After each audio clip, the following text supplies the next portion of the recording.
now billions of people. Like we had 1.6 billion people looking at Harlem Week last year. So we're looking forward for you to come back.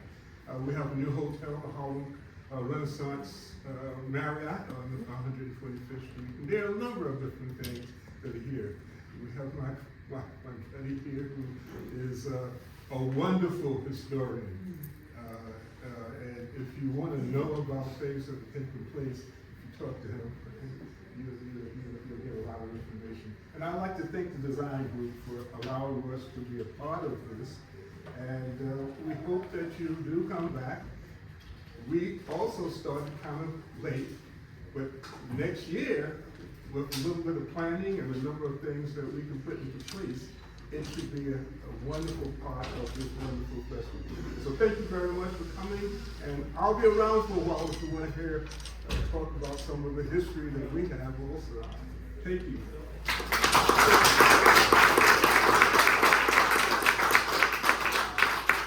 I just wanted to see if Michael Ford, did he actually come in? Is Michael there as well? Just kind of waiting for Michael. Okay, no problem. I'm actually going to bring up one of my fellow Buckeyes, sorry. Buckeyes. Michael Henry Adams. Michael is great. He is going to be the tour guide for our trolley that we're actually going to be going on. If anybody signed up for the trolley tour, it's going to leave about 2:15. So we're going to be wrapping up. The trolley will be out outside. But I wanted Michael to actually say a few words because I know everybody's not going to be on the trolley. And he is absolutely amazing. He's another person that actually just said yes. I called him and he was like, "What's going on, Richard?" And I was like, "I'm trying to explain it." But he wrote with a bunch of stuff. I want to say thank you very much. So Michael, if you want to come and say. Good afternoon, everyone.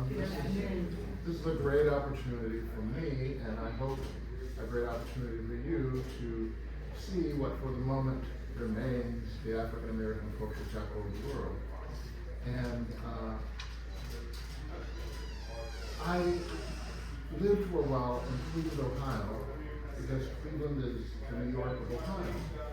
But I had to come to the real place and to manifest the notion that all of the best New Yorkers, all of the best Harlemites are people who come from somewhere else, either Langston Hughes or another one. So, when you talk about design in Harlem, one of the unfortunate things is that Harlem has been overlooked. So if I were to say to you, who is Zagata? Probably no one would know. And until a few years ago, I didn't know either. He was this incredible designer who came from the Caribbean, who studied at McGill, and then studied in Paris and London.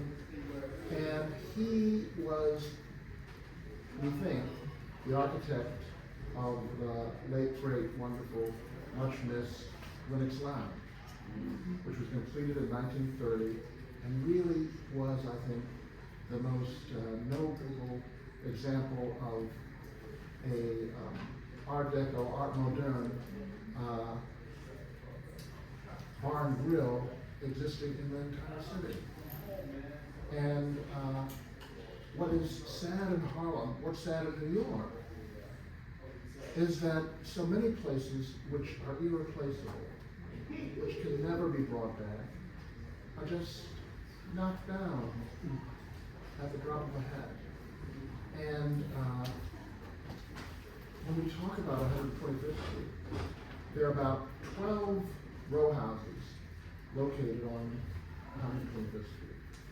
You know, they all have businesses on the ground floor, and most of them on the upper floors are housing. One of them is this shop that's called Brownstone, a lovely clothing boutique. Well, and walking along on 125th Street the other day, I realized something that was very chilling to me. And that is, bit by bit, on 125th Street, is disappearing. And I was particularly struck when I was at 3rd Avenue in Huntington District, and I was looking north and south, and if you were to stand at that spot, you would not know where you were in the entire world. Because it doesn't look like New York. It doesn't look like Harlem. It looks like every place else. That's true. And that, of course, is why historic preservation, I think, is so all important.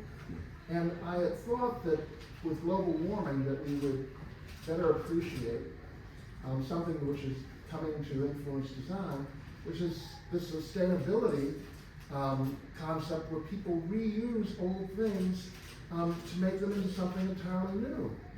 And that, I think, is what's imperative if we are to thrive and if we're even to survive on this planet where so much is thrown away right after it's put up.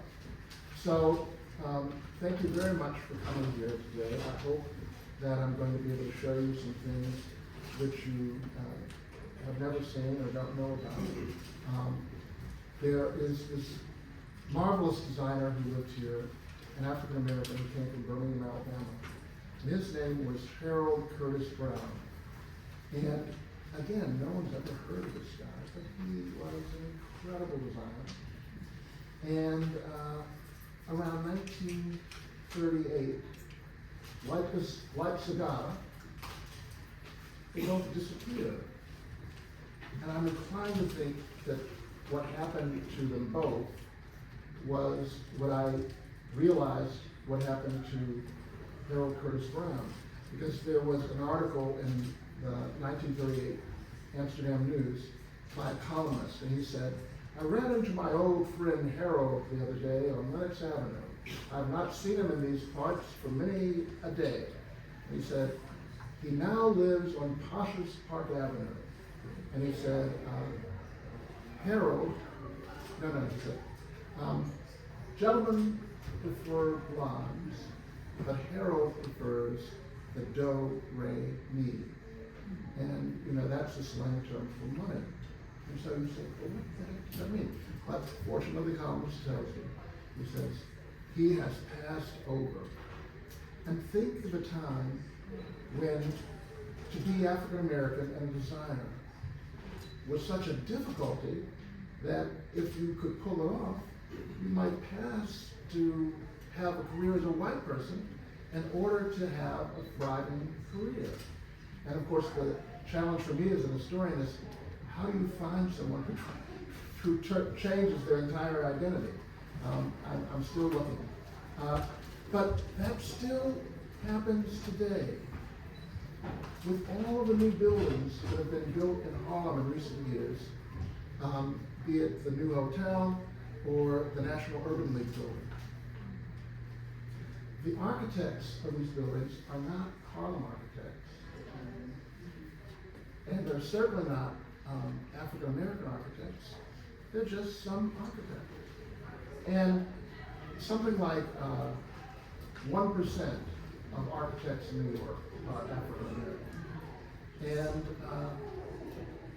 these are people who need work as well.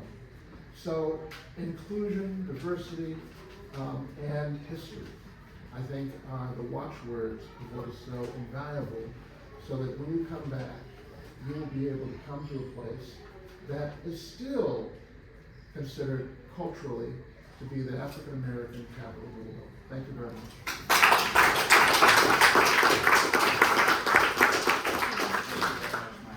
So, in conclusion, I just wanted to say just a few things, and I'm always nervous at this part because I'm always afraid I'm going to forget somebody. So I'm going to thank everybody now. So if I do forget you, from the bottom of my heart, I just wanted to actually just say thank you very, very, very much. I also just want to be able to say we are planning for next year. So anyone that's here that's saying, hey, Richard, I would like to participate, please reach out. It would be actually really great. We would love to actually have more people actually come. I do want to actually thank Maria Grenville. She actually pulled her back, so she's kind of lying down, so she can't come. But this is her home, and she opened up her home for the local So this is what this is all about. There is a second floor, so if you guys have a chance to actually go up, there are 2 spaces. One space in the front is Mr. Alamola, so if you would be able to see all of his work, and then on the back end is Miss Grace Williams. She's in the back, and she happens to also be an artist and a furniture designer. So some of the furniture that you will actually see in her space is there. And both of them, we hope and pray, will be here at 3 o'clock, right? And we're gonna actually have a one-on-one conversation with them. So if you are not on the tour or the trolley tour, we would like for you to participate with us here at 3 o'clock. 3 to 4. Did I say 2? I said 2. Okay. You know, I don't know what I'm saying now, so. But I do want to actually thank one of the artists that we already chose to represent Harlem for next year. Her name is Fiji St. Louis. So you'll be able to see Fiji's work. If you actually have the program, this is actually her work, and we're going to be actually highlighting and showcasing her work next year. So I'm very excited about it. It does represent the community, and we're also getting into AI and digital art, and these pieces will be moving. So thank you very much. Ms. Robin Bell, I wanted to say thank you very much. I also want to say to Ron Jackson, thank you very much for participating. All of the volunteers, so if you see all of the volunteers, we want to actually say thank you. They're actually from Brooklyn Tech. They came all the way from Brooklyn to actually support. So I wanted to say thank you. Their mentor is Ty Chun. So I want to say thank you, Ty, for all of your support. Rodney Lovejones, if you actually got a chance to meet Rodney, he's actually from New York, but he lives in Atlanta right now. And we do have a number of people that actually kind of travel from far. So again, May coming from Pittsburgh, and Ty coming from Atlanta. I wanted to actually say thank you. Downstairs, we also have some refreshments. So if you guys would like to actually have some refreshments, Mr. Eric from Poppy Wines is actually going to be down there, and Raj. I want to say thank you very much for their support.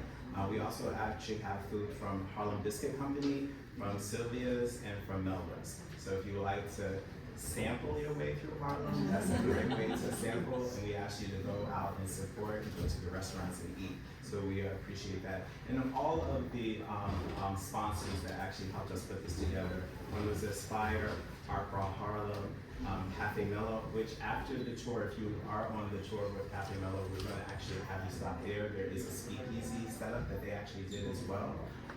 That's where and it's not too far actually, it's only on 126th Street. You will be let off there.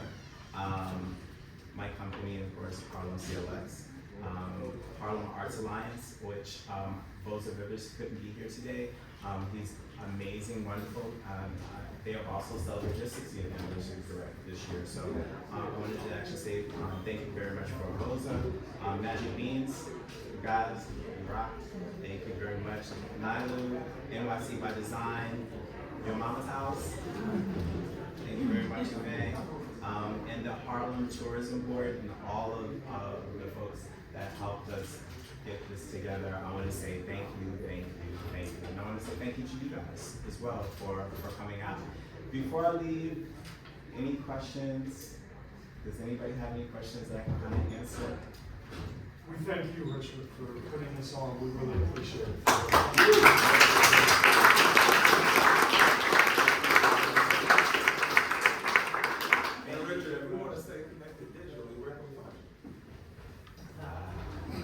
Thank you, Robert.